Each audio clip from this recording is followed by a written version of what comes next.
Olá, irmãos, mais uma vez, graça e paz do Senhor sejam multiformes em favor de cada um de vocês. Obras da carne. E para falar desse assunto de hoje, eu não poderia ter escolhido um outro texto bíblico base mais apropriado do que o trecho que se encontra na carta de Paulo aos Gálatas, capítulo 5, dos versículos 16 até o 21, pelos quais temos a seguinte advertência: vivam pelo Espírito e de modo nenhum satisfarão os desejos da carne, pois a carne deseja o que é contrário ao Espírito e o Espírito o que é contrário à carne. Eles estão em conflito um com o outro, de modo que vocês não fazem o que desejam. Mas, se vocês são guiados pelo Espírito, não estão debaixo da lei.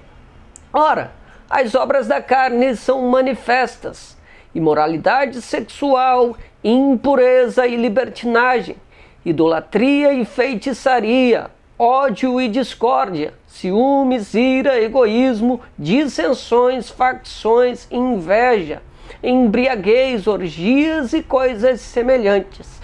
Eu os advirto, como antes já os adverti, que os que praticam essas coisas não herdarão o reino de Deus.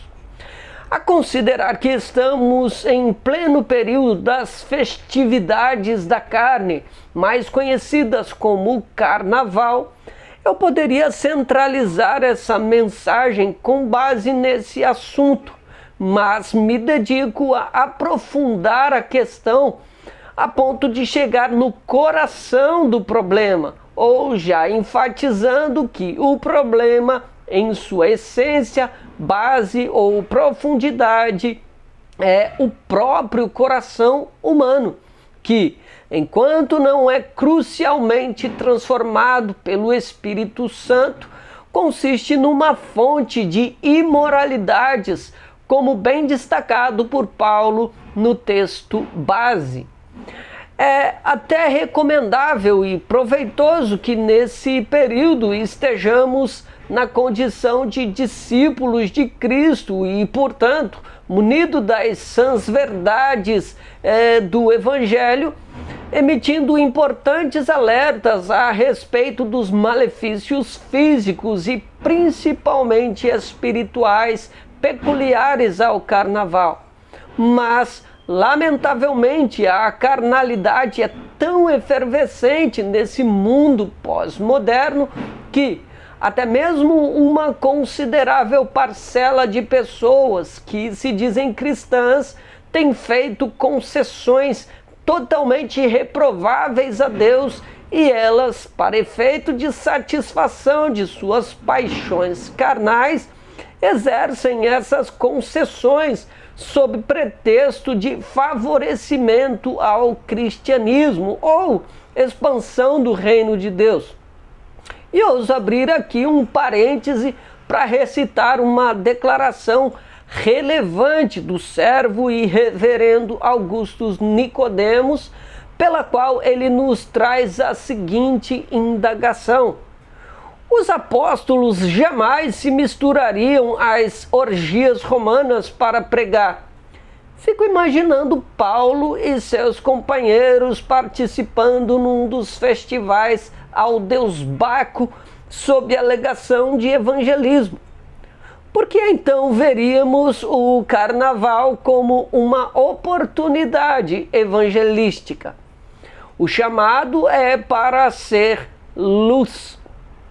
Afinal, os prazeres da carne manifestados por meio de uma festividade que presta culto ao deus Baco desta era moderna é tão somente a ponta do iceberg em se tratando de obras da carne, pois, como eu disse no início, reafirmo que o coração do problema é o problema especificamente associado ao coração irregenerado, ou seja, um coração não transformado pela crucial novidade de vida em Cristo e no Espírito Santo, para o louvor da graça e da glória de Deus Pai.